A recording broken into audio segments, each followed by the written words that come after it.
pas aux forces de l'esprit. Bonsoir et bienvenue, vous êtes au bon endroit au bon moment pendant le 20h sur François Corse via Stella évidemment. Depuis le début de semaine, nous vous proposons des émissions bilan et droit de suite, des débats qui vous ont passionné sur les réseaux sociaux.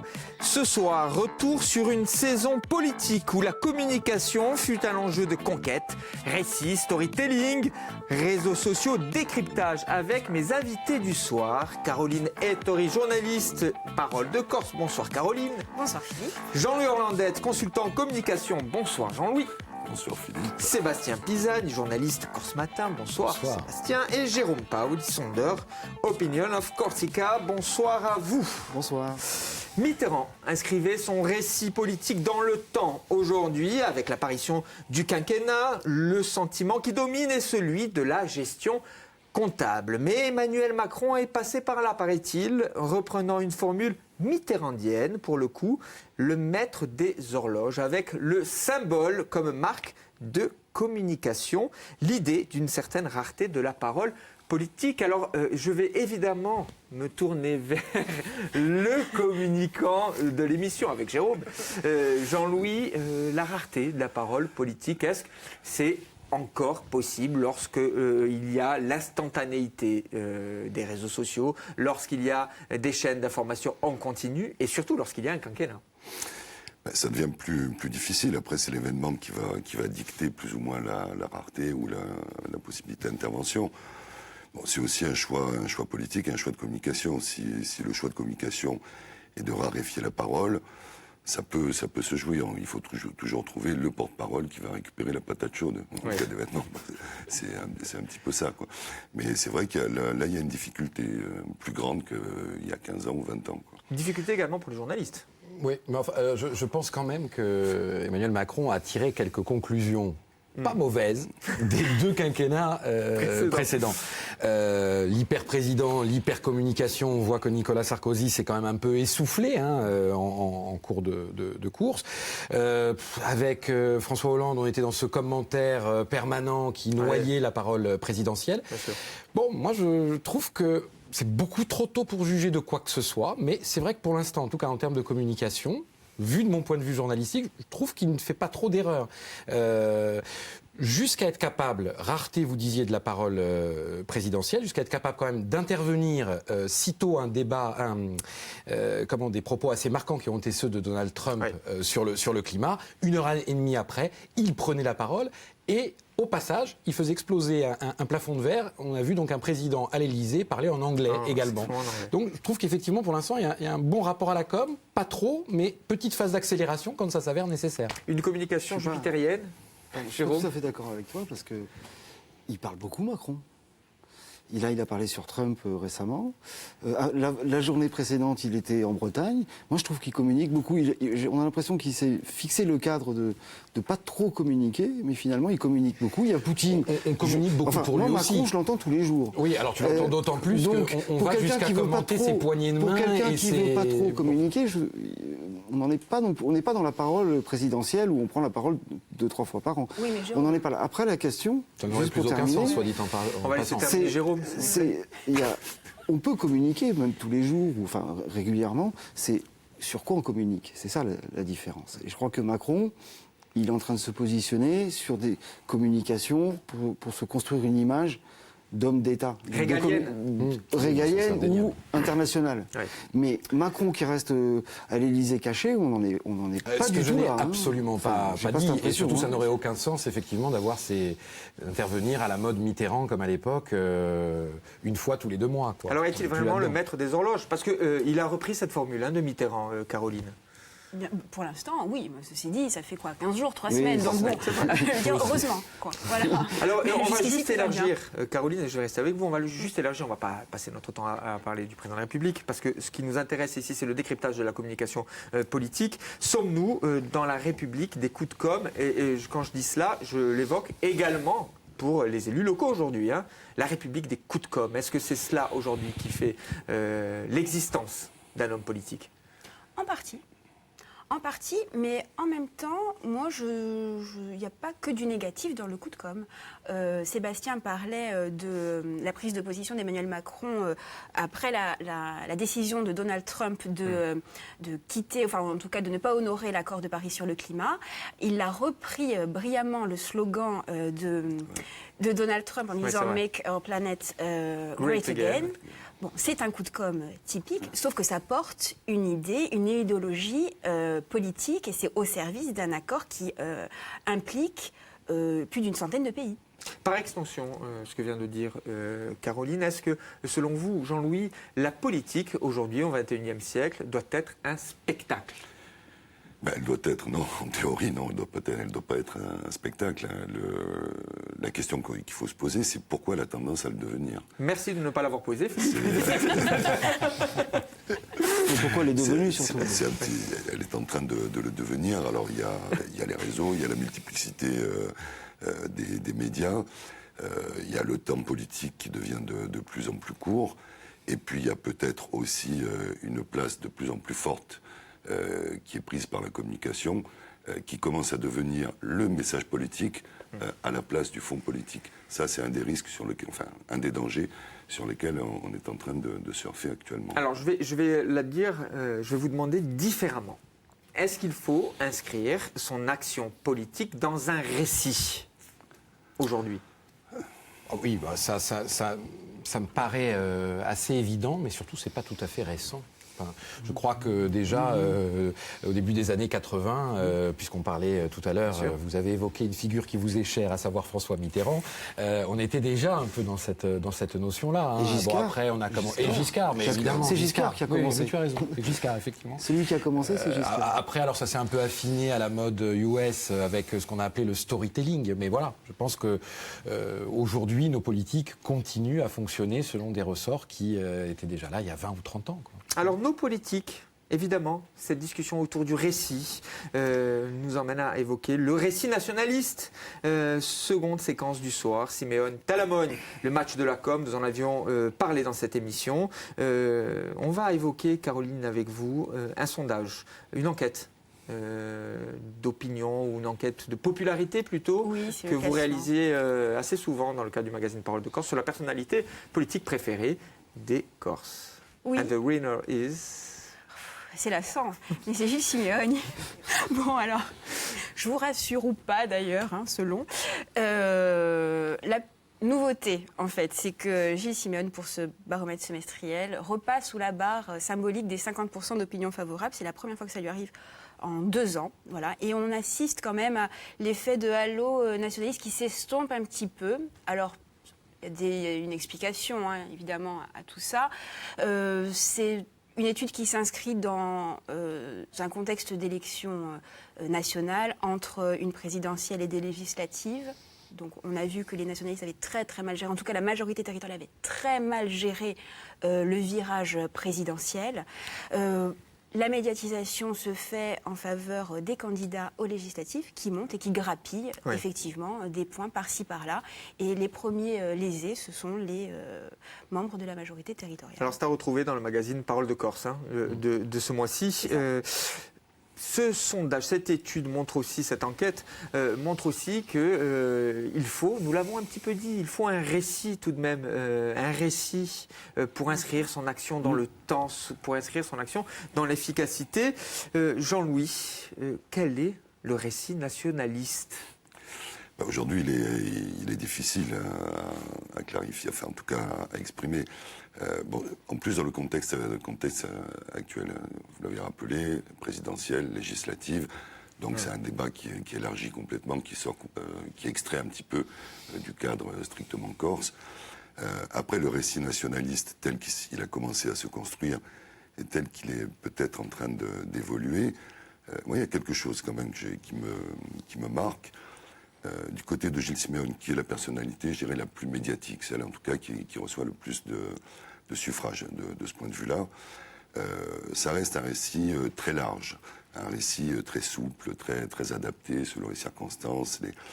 Du côté de Jean-Guy Talamogne, on avait parlé dans une précédente émission, c'est un récit qui se construit vraiment sur l'histoire de la Corse, qui est ancré sur l'histoire de la Corse, sur des références littéraires. De nombreux symboles. De nombreux symboles. Donc il y a globalement, ils sont dans le même cadre, je dirais idéologique, même s'il n'est pas totalement resserré. Mais chacun construit vraiment son récit à sa manière, avec sa représentation et ses références.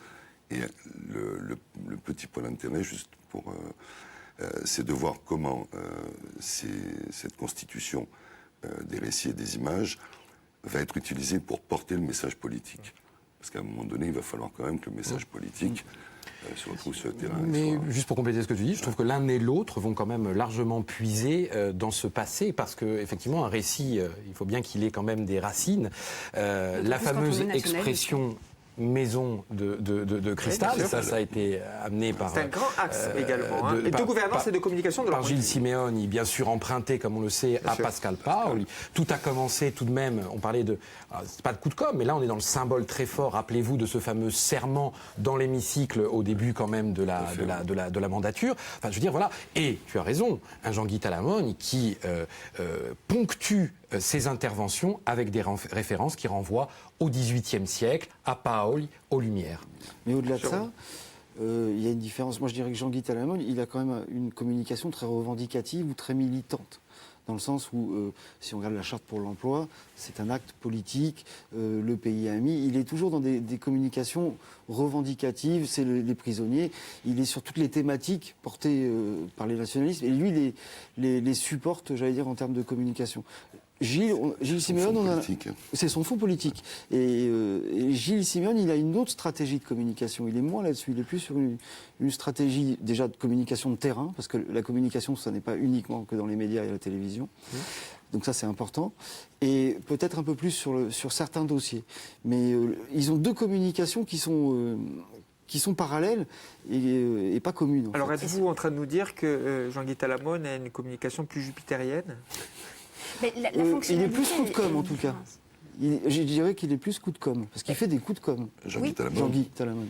Ce sont deux personnalités différentes, ça, c'est évident, mais c'est aussi, ils incarnent deux fonctions totalement différentes, mais qui se complètent. Voilà. Donc, on peut dire effectivement que Jean-Guy Talamone, en tant que président de l'Assemblée de Corse, parle à sa base et parle aux Corses. Et que Gilles Simeoni, en tant que président du Conseil exécutif, fixe les grandes orientations de la Corse. Et on dit évidemment que Jean-Guy Talamone est un homme de culture classique, qui veut inscrire le récit nationaliste dans l'histoire. Mais c'est pas qu'un discours, c'est aussi des actes et des initiatives. Je rappelle quand même qu'il a été rencontré le pape François au Vatican. Enfin, c'est pas rien, quoi. C'est les chefs d'État qui rencontrent le pape. Voilà. Alors, donc il précise à l'invitation de l'Église. Oui, hein, en plus. Alors, cela veut dire que Jean-Guy Talamone essaye de mettre en place une sorte de diplomatie nationaliste, finalement, comme peuvent le faire les chefs d'État. Alors, tout à l'heure, je parlais d'hyper-président à propos de Nicolas Sarkozy. C'est une espèce d'hyper-président à notre échelle. Hein. Enfin, on a eu d'ailleurs une discussion à ce sujet lors d'une émission avec Jérôme. C'est vrai qu'il a fait voler en éclats tout ce que l'on savait de cette fonction jusque-là à la tête de l'Assemblée de Corse. Il s'est emparé véritablement de sujets et pas des moindres. L'un des derniers en date, effectivement, ça donne lieu à toute ce début de polémique sur la charte de l'emploi, mais c'est véritablement un dossier sur lequel il s'est fortement positionné, fiscalité et emploi. Et effectivement, alors diplomatie, c'est un peu fort, mais il n'en reste pas moins que quand même dans ce courrier qu'il a remis au pape François, où il reprenait, alors effectivement, c'est un peu son discours de base, hein, lié effectivement à la fin d'un conflit. D'ailleurs, c'est un peu le même courrier que celui qu'il a fait passer au garde des Sceaux. Il faut mettre un terme au conflit actuel, donc ça passe par les prisonniers, par un certain nombre de... Mais en termes de représentation extérieure, je ne peux pas employer le terme, chacun joue quand même son rôle. Jean-Guy Talamone est intervenu effectivement a été reçu par le pape. Il y a les courriers, il y a les prises de position. Gilles Simeoni, pour sa part, a axé aussi sa présence sur les îles méditerranéennes, une représentation politique extrêmement importante. Donc des deux côtés, on voit que chacun, avec sa stratégie, avec ses fondamentaux, cherche une représentation insulaire qui sortent du cadre hexagonal et qui puissent se trouver des interlocuteurs européens. Juste, Sébastien, vous étiez l'un des rares journalistes à être présent aux côtés de Jean-Guy Talamogne lors de la visite avec le pape. Pour le téléspectateur de France 3 Corse Via Télé2 pendant le 20h, nous raconter ces moments-là presque de l'ordre, alors si ce n'est de l'intime, mais en tout cas c'est de la confession, je peux oser ce terme. Non, c'est vrai qu'effectivement, Jean-Guy Talamogne avait été invité alors par l'Église, par des représentants locaux, et notamment rencontré Monseigneur Mamberti, qui est quand même le plus grand représentant de la Corse au Vatican. Bon, ça a été vraiment un voyage. Jean-Guy Talamogne est croyant. Je veux dire, à titre personnel, il n'était pas non plus en représentation de l'Assemblée de Corse, mais il a quand même fait passer un certain nombre de messages clairement politiques. Mais ça a été un moment très, très, très fort pour lui, ça je peux vous l'attester. Alors, retour sur ce duel de com, Talamogne-Simeone. S'il y a un gagnant, je vais vous demander, je vais faire un petit tour du plateau pendant 20h, mais rapidement, Jérôme, rapidement. Rapidement, tu as posé cette question il y a quelques mois, j'avais répondu, Talamogne a pris un peu la main et le dessus. Et c'est vrai maintenant qu'il y a un peu plus de recul, je dirais qu'ils ont deux communications, c'est ce que je disais tout à l'heure, qui sont parallèles, qui sont vraiment liées à ce qu'ils sont personnellement. Est-ce qu'il y a vraiment un gagnant? Je ne sais pas. Chacun communique à sa façon. Et j'aurais tendance à relativiser mon discours par rapport à il y a quelques mois. Oui, parce que c'est un croix de suite. On le voit aussi on le voit aussi quand on fait les baromètres. C'est-à-dire que l'écart, et on retrouve les écarts entre Gilles Simeone et Jean-Guy Talamogne, et il n'y a pas de modification en termes de l'un par rapport à l'autre. Donc globalement, je dirais que on peut pas vraiment donner de gagnant. Caroline, en laissant faire un tout petit peu plus court que Jérôme, s'il vous plaît. plaît. Je dirais que ça dépend de quel point de vue on se passe. Si c'est de la popularité, aller boire un coup avec quelqu'un, évidemment ce sera Gilles Simeone. Maintenant, si c'est plus pour parler politique et littérature corse, ce sera Jean-Guy Talamogne. Voilà. Voilà. Ça, c'est clair. C'est la complémentarité. Jean-Louis. Oui, stratégie de com. On peut faire la littérature en buvant un coup. Strict terme de communication. Moi, je dirais simplement que Jean-Guy Talamogne a une communication qui incarne sa position. C'est une communication, je prends pas le terme, une communication quand même de hauteur, de présence assez forte. Et Gilles Simeone a une communication plus populaire au sens plus médiatique, où il intervient de manière... Voilà, ces deux types de communication qui correspondent à des postes politiques et à des personnalités aussi. Non, on était tombé d'accord à l'époque avec Jérôme, et effectivement je suis dans la même perspective que lui. Autant je disais facilement Talamogne, donc il y a de ça quelques mois, et c'est vrai qu'on sortait de quelques séquences fortes où il avait, à mon sens, marqué des points. Aujourd'hui ça s'est un peu rééquilibré, donc 15 partout, mais la partie n'est pas tout à fait terminée. Puis en plus, Jean-Guy Talamogne, il est passé par des phases aussi un petit peu plus compliquées en termes de com. Par exemple, là, vous rappelez ce fameux questionnaire sur la diversité, ça a jeté un petit peu deux, trois questionnements. Il y a eu la phase des présidentielles aussi, où son message n'est pas forcément bien passé auprès de tout le monde. Voilà, il a eu une phase plus compliquée à mon sens. D'autant plus, si je peux me permettre, qu'ils ont intérêt tous les deux à avoir des communications relativement... qui se tiennent, parce qu'en prévision des élections, les gens attendent une communication, si on peut, une politique globale de la part de nationalistes, une vision globale. Oui, mais on ne sait toujours pas s'ils vont y aller ensemble. C'est pour ça qu'ils ont intérêt à avoir des communications. S'il y a un schisme, il risque d'être stratégique. C'est possible, Sébastien. Lorsque l'on évoque les stratégies de communication, forcément, on vient à parler des réseaux sociaux. Avec cette instantanéité de l'information, la communication politique se trouve désormais bouleversée. Alors, qui est meilleur à ce jeu en Corse? Quel est l'homme politique qui, selon vous, utilise le mieux les réseaux sociaux? Alors moi, sans hésiter, pour le coup, on rigolait un petit peu sur la popularité et tout ça, c'est Jean-Guy Talamogne, qui a, lui en tout cas, ou ses équipes, font un travail vraiment remarquable sur les réseaux sociaux, parce qu'on a du live tweet, on a des photos, on a des citations, on a des vidéos, on a du direct. C'est vraiment hyper maîtrisé, hyper calibré, qui répond à une charte graphique. Enfin voilà, rien n'est laissé au hasard. Pensé réactif. C'est très réactif et vraiment. Donc voilà. Juste pour évoquer un chiffre qui est très important pour comprendre l'importance justement des réseaux sociaux, notamment dans le terme d'information. 40% des Français, vous le connaissez, nous l'avons déjà donné ce chiffre, s'informent via les réseaux sociaux selon le Reuters Digital News Report.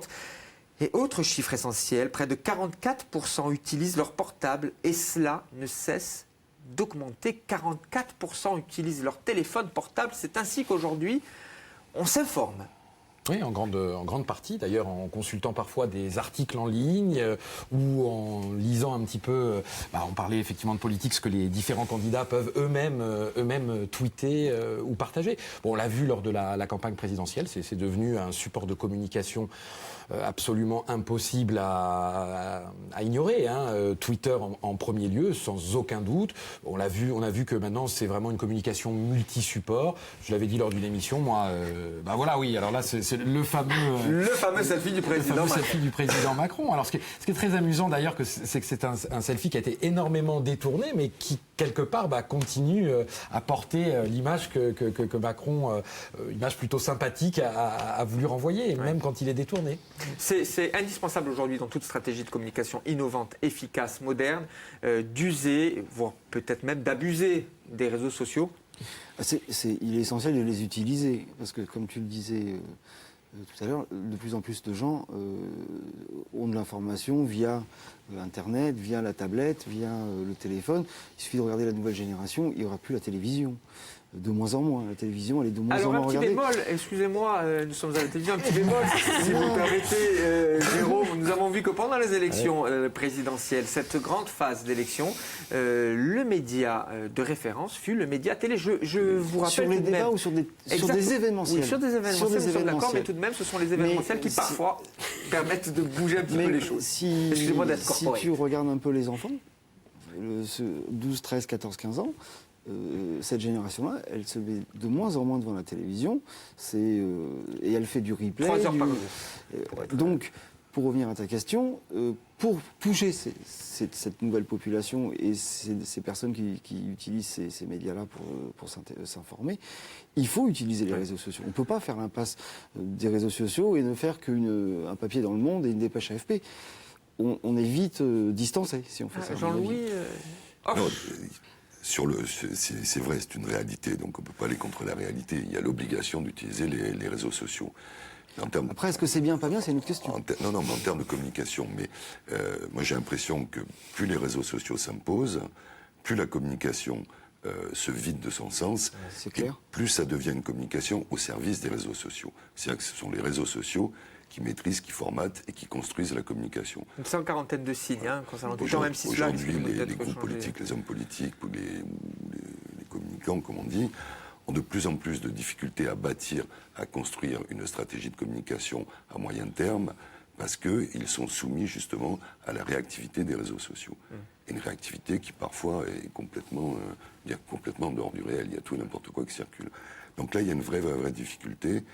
Et en termes de communication, je ne suis pas sûr que ça fonctionne de manière aussi pertinente. Aussi pertinente. Non, mais je suis d'accord avec toi, c'est un problème de fond. Ouais. C'est qu'on les utilise, il faut les utiliser, mais avec Twitter, on ne va pas très très loin dans la réflexion idéologique, ou pour faire passer des messages. C'est les nouvelles dépêches AFP et Reuters, en fait.